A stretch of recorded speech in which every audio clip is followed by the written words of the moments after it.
Au nom du Père et du Fils et du Saint-Esprit, ainsi soit-il. Eh bien, chers frères, en ce début d'Avent, dans ce temps de préparation à Noël, l'Église nous fait célébrer la fête de l'Immaculée Conception. Pour bien nous montrer la relation qu'il y a entre l'incarnation, Noël et l'Immaculée Conception. Cette Immaculée Conception, qui est un des dogmes définis par l'Église, donc celui-là en 1854 par le pape Pie IX, ce dogme rappelle cette vérité première et fondamentale d'où découle toute l'attitude de Dieu à travers l'histoire de l'humanité. C'est cette catastrophe originelle, donc, du premier couple qui s'est retourné contre Dieu. Ce péché originel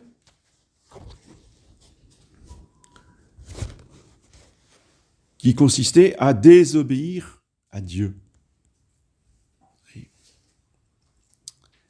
Et je voudrais profiter de ce rappel du péché originel pour le mettre dans la bonne perspective. Certes, c'est Ève qui, la première, a commis la faute en écoutant le serpent, et la très sainte Vierge Marie, qu'on appelle la nouvelle Ève, vient réparer ce que la première, voyez, avait détruit. C'est-à-dire l'ordre de la grâce. L'ordre surnaturel a été détruit par le péché de nos premiers parents. La première qui a péché, c'est Ève. D'où c'est peut-être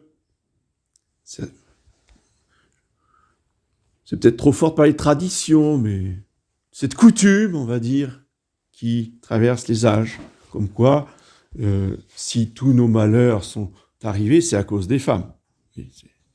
De la femme et des femmes. Sont-elles les responsables ? Oh, comme c'est facile. Hein ?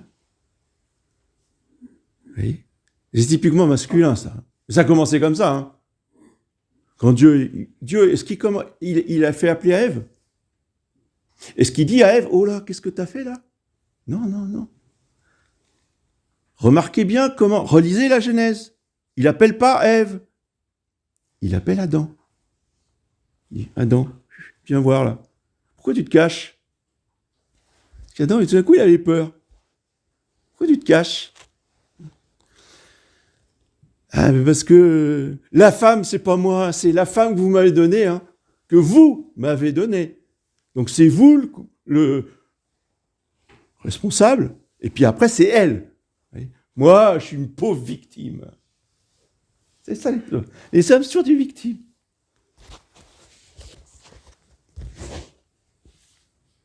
Et on oublie que quand Dieu a créé Adam, il n'y avait pas Ève. D'accord ? Parce que les hommes doivent être seuls au départ. Aujourd'hui, tu as 14 ans, qu'est-ce que je dis ? Ça, c'était de mon temps, ça. Donc, maintenant, c'est à 7 ans, ils sont déjà en couple. À l'école primaire, des petites copines. Puis après, on s'étonne que ça fait des lavettes. Ils ne sont pas formés. Un homme, ça doit rester 20 ans tout seul, entre hommes, pour se former. Après, on va penser à fonder une famille. Revenons à Adam. Qu'est-ce que Dieu dit à Adam ? Je te donne le jardin, je te donne les fruits et tout ce qu'il y a à manger, tu garderas le jardin. Et pourquoi est-ce qu'on garde un jardin si il se passera jamais rien, si tout pousse, il y a pas, on travaille facilement, enfin, l'Éden, il n'y a pas de problème pour garder un jardin quand tout va bien. S'il doit garder Adam, c'est qu'il y a un danger. Il doit surveiller, il doit être là et sur ses gardes. S'il garde, il doit être sur ses gardes. Normal. Bon, non, monsieur, lui, il avait d'autres choses à faire. Surveillez pas. Donc, qu'est-ce qu'a fait le démon? Mais il est allé trouver sa compagne. Il est allé tenter Ève. Mais pourquoi le démon a tenté Ève? Parce que Adam n'était pas là. C'était à Adam d'intervenir. S'il était là pour surveiller, il aurait tué le serpent. Et comme disent les Africains, si ça s'était passé en Afrique, il n'y aurait pas eu de péché originel parce qu'on aurait tué le serpent, on l'aurait mangé. Mais Adam, il n'était pas là. Donc, Ève est tombée. Et en plus, après, non seulement il était tout mou et tout absent pour lutter contre le serpent, mais devant sa femme, encore plus mou. Ah, ma chérie, tu veux que je mange la pomme? Ah, bah, je vais manger la pomme. Voilà. Et après, ça vient montrer l'épiscoto. Donc, déjà, prenons conscience des priorités, des responsabilités.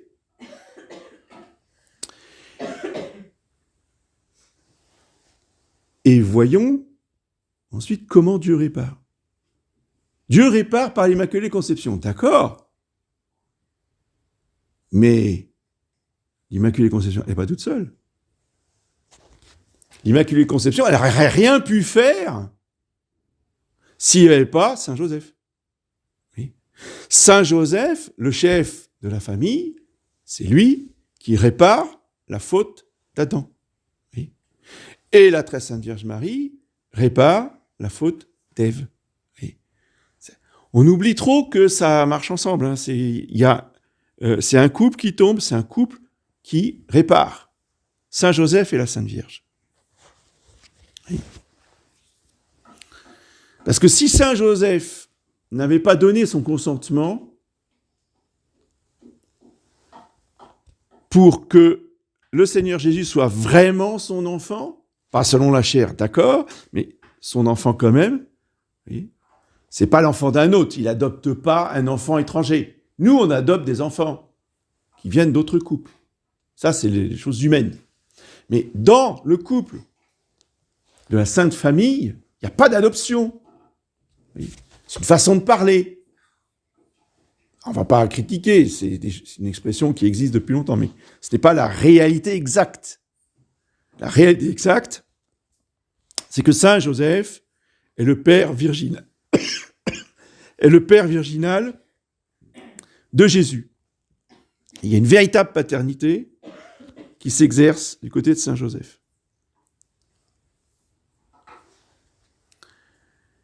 Maintenant, l'Immaculée Conception,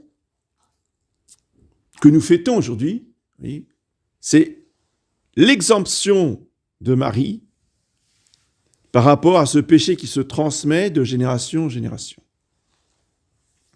C'est la seule créature qui a été protégée de ce péché originel. Même Saint Joseph a été conçu dans le péché originel. Oui.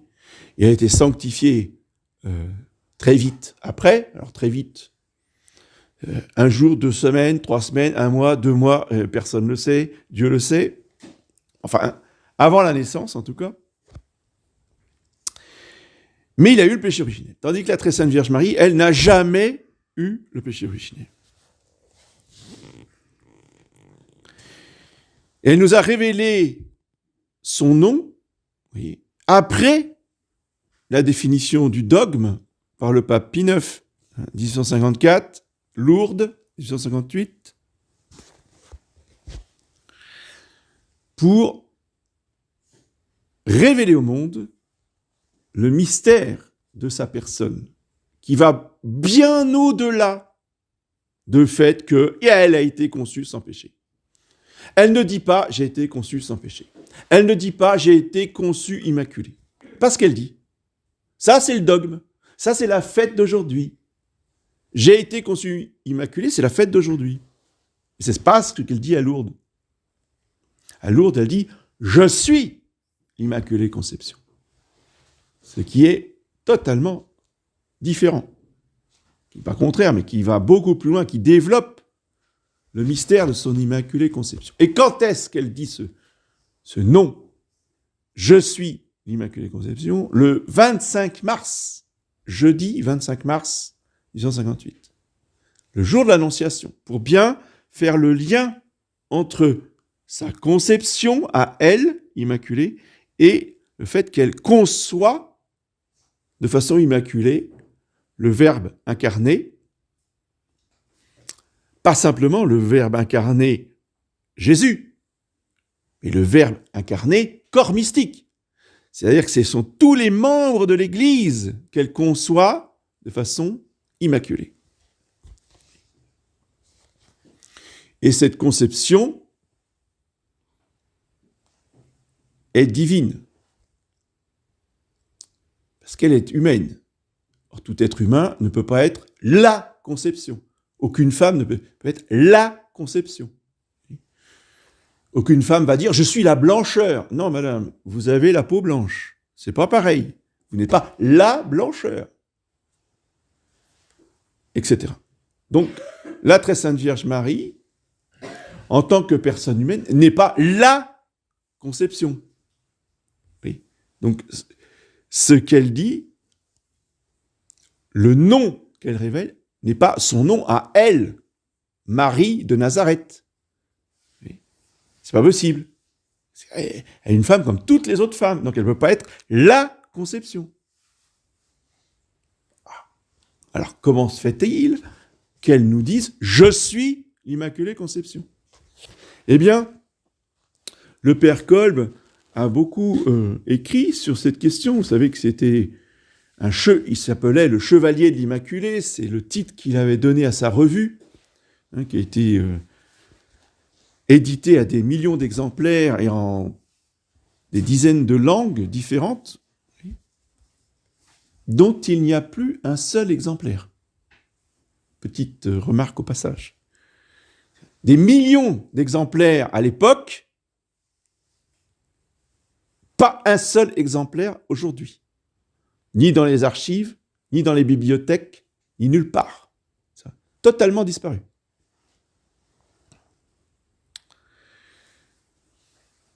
Et donc la pensée spirituelle du père Kolb nous explique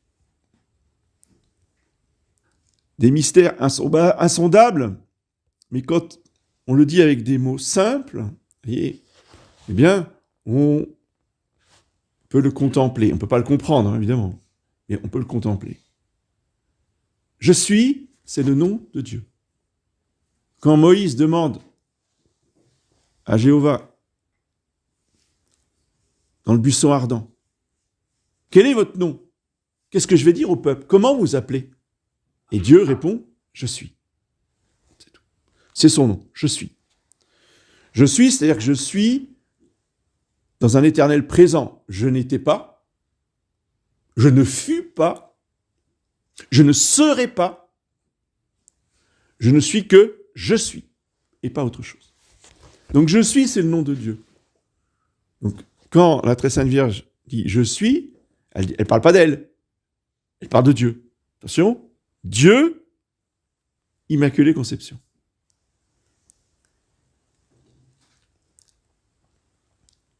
Qui est conception en Dieu ? C'est une des personnes divines, forcément. Ça ne peut pas être le Père. Le Père, lui, ne conçoit pas. Le Père, comme tous les pères, il engendre le Fils. Oui. Le Fils, il ne conçoit pas non plus. Oui. Il est dans une relation de filiation par rapport à son Père. Donc, il ne reste plus que la troisième possibilité, c'est le Saint-Esprit. C'est le Saint-Esprit qui est la conception divine en Dieu. Et cette conception, vous voyez, celui qui donne la vie, en planant sur les eaux, il féconde les eaux de la terre pour créer toutes les êtres au début du monde, au début de la création.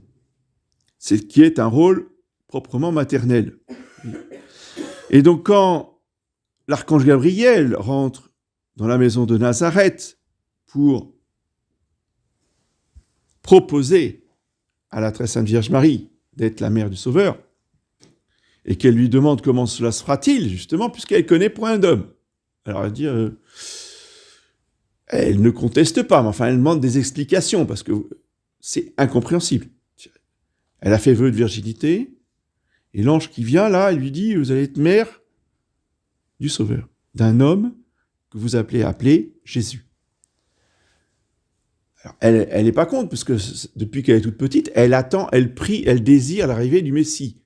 Mais c'était pas pour elle, si vous voulez. Elle savait que ça pouvait pas être pour elle, puisque depuis l'âge de 4 ans, elle a offert sa virginité à Dieu dans le temple, avec le vieillard Siméon, la prophétesse Anne. Donc, elle désirait de toute son âme la venue du Messie pour qu'il y ait une autre femme qui soit la mère du Sauveur. Donc, quand l'archange Gabriel vient lui annoncer la chose, dans sa tête, elle se dit, c'est pas possible. Enfin, c'est pas pour moi. Alors, moi, je veux bien, si vous venez de la part de Dieu, vous m'expliquez. Et l'archange Gabriel, vous voyez, il ne fait pas de difficulté. Il comprend tout à fait. Et il explique. Et explique quoi ? Que le Saint-Esprit vous couvrira de son ombre, comme le Saint-Esprit planait sur les eaux primordiales, et il va donner la vie. Il a donné la vie aux créatures aquatiques, et ensuite, il va donner la vie en Marie, en formant le corps et l'âme de Jésus-Christ. Et le Verbe va assumer ce corps et cette âme formés par le Saint-Esprit. C'est pourquoi la conception, oui, véritablement, en Marie, c'est l'œuvre du Saint-Esprit, uniquement, puisqu'il n'y a pas d'homme. Donc, je ne me lancerai pas dans des explications, mais vous pouvez chercher sur Internet, il y a des gens qui connaissent les questions de l'ADN et les chromosomes, etc. Donc, il est tout à fait clair, c'est qu'il manque la partie masculine dans le code génétique de Jésus-Christ, par rapport à sa conception au départ. Parce que lui, il est un homme, et je veux dire, au niveau de son origine, donc, il ne manque pas qu'on soit précis, il ne manque pas de chromosome Y, je crois, pour les hommes, mais je veux dire, son origine, il manque l'apport, évidemment. Ça, c'est prouvé scientifiquement. Mais au-delà de cette réalité, eh bien, le Saint-Esprit va former en Marie non seulement Jésus-Christ, qui est la tête du corps mystique, mais cela va se continuer à travers les siècles. Et à travers plusieurs moyens, mais à travers 2 en particulier. Donc, bien sûr, il y a les sacrements, évidemment les 7 sacrements, mais spécialement le sacrement de l'Eucharistie, qui est le sacrement justement du don de Jésus-Christ à nous, de l'union de Jésus-Christ à nous, qui nous fait, si vous voulez, incorporer de plus en plus à lui-même, sacrement qui développe l'union du Christ avec nous-mêmes. C'est pourquoi saint Paul a pu écrire « Ce n'est plus moi qui vis, c'est le Christ qui vit en moi ». Tout chrétien doit pouvoir dire, spécialement dans son action de grâce après la communion, « Ce n'est plus moi qui vis, mais c'est vraiment Jésus-Christ qui vit en moi ». Et cette ce prolongement d'incarnation à travers le sacrement de l'Eucharistie, évidemment, se fait par la très sainte Vierge Marie, se fait en Marie. D'où l'importance de nos communions avec la Sainte Vierge, de recevoir la Sainte Hostie dans le cœur de la Sainte Vierge et de nous unir à ses louanges, à ses actions de grâce, à ses chants et à ses remerciements. Et ce sont ces actions de grâce-là qui sont les meilleures. Les nôtres ne plaisent pas suffisamment à notre Seigneur. Ça lui déplaît pas non plus, mais ça n'a rien à voir avec une action de grâce de la Sainte Vierge. Donc, si nous nous coulons dans l'action de grâce de Marie, eh bien, nous faisons la plus grande joie à notre Seigneur. Et nous pouvons continuer, vous voyez, cette prolongation d'incarnation, ce développement du corps mystique, de façon beaucoup plus efficace que si nous faisions notre action de grâce tout seul, sans prendre conscience que nous devons la faire en Marie et avec Marie. Donc vous voyez que la phrase de Lourdes, le dogme de l'Immaculée de 1854, ont des conséquences immenses dans nos vies, dans notre vie spirituelle, que nous avons des moyens de sanctification qui sont très puissants.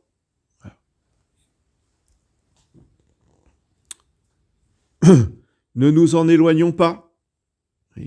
Si nous nous éloignons volontairement de ces moyens de sanctification, nous serons responsables, voyez, des grâces que nous n'aurons pas reçues.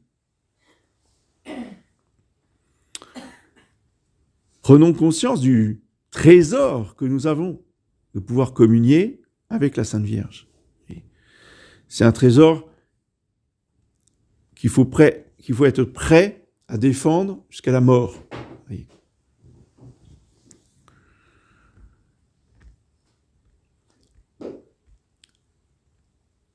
Et je terminerai par une note particulière et spéciale pour les hommes.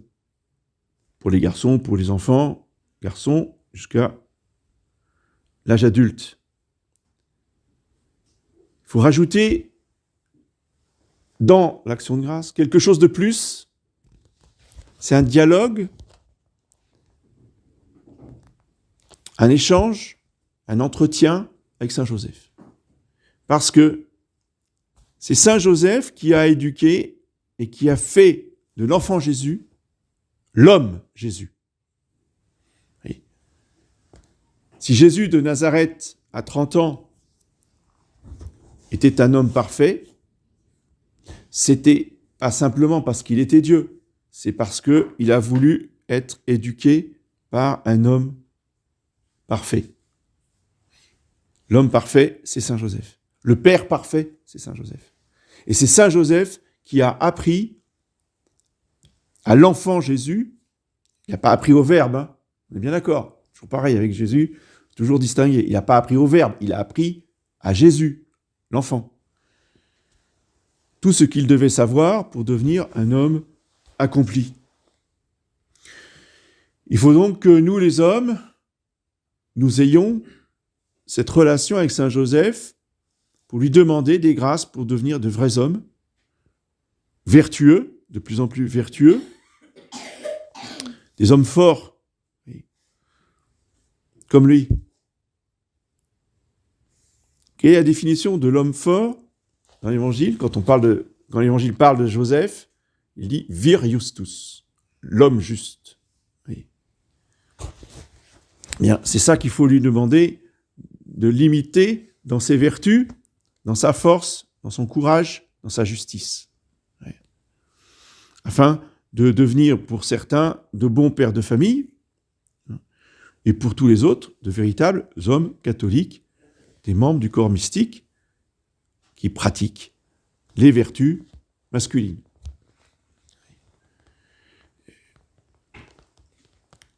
C'est pour avoir oublié cette réalité surnaturelle, que les hommes ont abandonné leur virilité telle que Dieu leur avait donnée. Et de plus en plus, justement, les hommes ressemblent à Adam. Ils sont pas là. Enfin, si, ils sont là, mais ils sont absents. Enfin, ils font autre chose. Ils s'occupent pas, ils gardent pas. Ils dirigent pas. Et même si certains épousent une femme catholique, alors que eux ne le sont pas, ou sont dans l'erreur, se convertissent, vous voyez, grâce à leur épouse, et c'est très bien. Saint Paul dit bien que les épouses sont là pour la sanctification de leur mari, et inversement, les maris sont là pour la sanctification de leur épouse. D'accord. Mais il y a chez beaucoup trop d'hommes un sentiment d'infériorité. Parce que, comprenez, ma femme, elle sait tout. Ma femme, elle a été éduquée catholiquement. Moi, j'ai rien reçu. Moi, j'étais dans une famille qui n'était pas catholique. Donc, c'est ma femme le moteur. Vous voyez. Et puis, alors, moi, je la suis. Non, ça marche pas, ça. Faut arrêter ce schéma-là. Même si on se convertit, qu'on a du retard, on reste le chef de famille. L'homme, s'il a son moteur, c'est bien d'avoir un moteur. Alors, c'est vrai qu'il y a des moteurs de 2 chevaux, puis il y a les moteurs de Ferrari, d'accord. Bon, si on a un moteur de Ferrari, c'est pas mal. Mais le moteur Ferrari, tout seul, il va vous envoyer en 30 secondes dans les décors, s'il n'y a pas le volant. Vous voyez ? Si on ne va pas tourner en même temps que les virages. Dans les décors. Donc, le moteur, en soi, n'est pas un avantage. Le moteur ne peut être efficace que si il y a quelqu'un au volant. Celui qui est au volant, c'est le mari. Oui, voilà. Et donc, demandons à Saint Joseph, vous voyez, qui lui a toujours été aux commandes. Oui. Vous relisez les évangiles de l'enfance dans Saint Luc, toujours notre Saint Joseph dirige la Sainte Famille. Et même au moment où Saint Joseph, vous voyez, a terminé son travail de rendre Jésus homme, il termine à 12 ans. 12 ans. Oui. Jésus ne devient pas adolescent. Ça n'existe pas, ça. Ça, c'était inventé dans les années 50. Qu'à 12 ans, on était ado. Ça n'existe pas dans les civilisations anciennes. À 12 ans, Jésus est un homme. Alors, c'est un tout jeune homme, d'accord. C'est un homme. Pourquoi ? Parce que seuls les hommes, dans la synagogue de l'Ancien Testament, avaient le droit de lire un extrait des Écritures en public. Et donc, le jour de la Bar Mitzvah, à 12 ans, pour la première fois, le jeune homme va lire un extrait de la Torah en public. Et à partir de ce moment-là, vous voyez, le père de famille reconnaissait devant tout le monde, devant sa famille et devant les autres membres de la synagogue, que son fils était devenu un homme. Jésus prend au mot. Hein. Jésus prend son père au mot. Hein. Je suis un homme. Donc, je fais, non pas ce que je veux, mais je fais ce que je dois faire. Et il disparaît. Pendant 3 jours. Et quand Saint Joseph et la Sainte Vierge retrouvent Jésus dans le temple, eh bien, Notre-Dame met tout de suite Saint Joseph en avant. Elle ne dit pas « Qu'est-ce que vous m'avez fait ?» Parce qu'il y a une spiritualité qui considère trop la Sainte Famille. Bon, le brave Joseph, il est là pour conduire l'âne, quoi, vous voyez, hein, mais voilà, c'est tout. Et puis après, il va chercher il va chercher une grotte, et puis voilà, il va arranger la grotte, mais bon, voilà, il est tout à fait de côté. Non, Noël, c'est Jésus et la Sainte Vierge. Complètement déformé. Voyez. Même dans notre spiritualité chrétienne, on s'est déformé.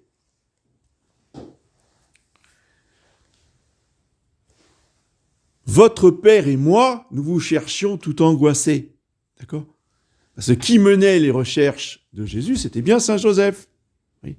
Et la Sainte Vierge, à chaque fois, elle recadre, elle recentre les choses sur Saint Joseph. Voilà. Mais comme Saint Joseph, il a bien fait son travail de père, oui, il a un enfant de 12 ans, parfaitement bien dans sa tête, et qui dit à sa mère, avec tout le plus grand respect, ne savez-vous pas que maintenant j'ai 12 ans ? Non, il ne dit pas ça. Il dit, vous ne savez pas que je suis maintenant que j'ai 12 ans, je dois être aux affaires de mon père. Donc vous êtes gentil, mais voilà. Maintenant, il y a une certaine distance qui doit se créer parce que je rentre dans la vie adulte. C'était pour marquer, si vous voulez, de façon pour psychologie, dans la psychologie de Saint Joseph et la Sainte Vierge, pour marquer le fait qu'il était un homme maintenant. Mais il était un homme, même Jésus-Christ, là, il était un homme incapable de, même s'il était Dieu, il n'était pas capable en tant qu'enfant de mener une vie autonome. Donc il rentre avec eux, et l'Évangile dit, il leur était soumis. Voilà. Ce mystère de l'incarnation, de l'annonciation, de Noël, a des conséquences qui se prolongent dans notre vie spirituelle, dans notre vie sociale, dans notre vie familiale, parce que notre religion n'est pas purement intellectuelle, elle doit être concrète. Et donc, nous devons faire rentrer tout cela, toutes ces réalités-là, dans nos vies, concrètement.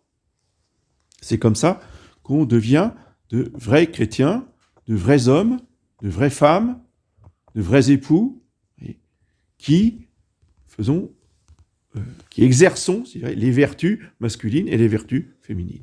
Demandons cette grâce ce matin à l'Immaculée Conception. Au nom du Père.